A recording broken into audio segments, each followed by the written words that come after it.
પ્રેમથી ભજન કરતો તો એક એક કામ કરવામાં અખિલ બ્રહ્માંડ, આવા હું 1000 દાખલા દઉં.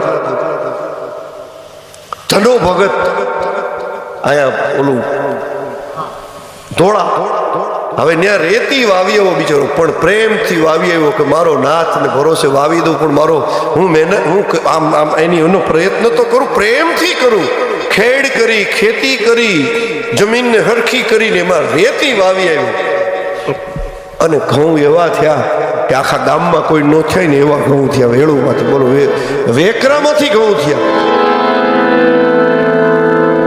એક વખત નો આવ્યો નરસિંહ મહેતા માટે તો 52 વખત આવ્યો. એની દીકરી કુંવરબાઈનું મામેરું પૂરવા આવ્યો, એના દીકરા શામળાનો વિવાહ કરવા આવ્યો, એના બાપનું હરાદ કરવા આવ્યો, હુંડી લખી તો હુંડી સ્વીકાર કરવા આવ્યો, અને વળી પાછો પોકાર કરીને નરસૈયો એમ કે મારી પાસે બીજું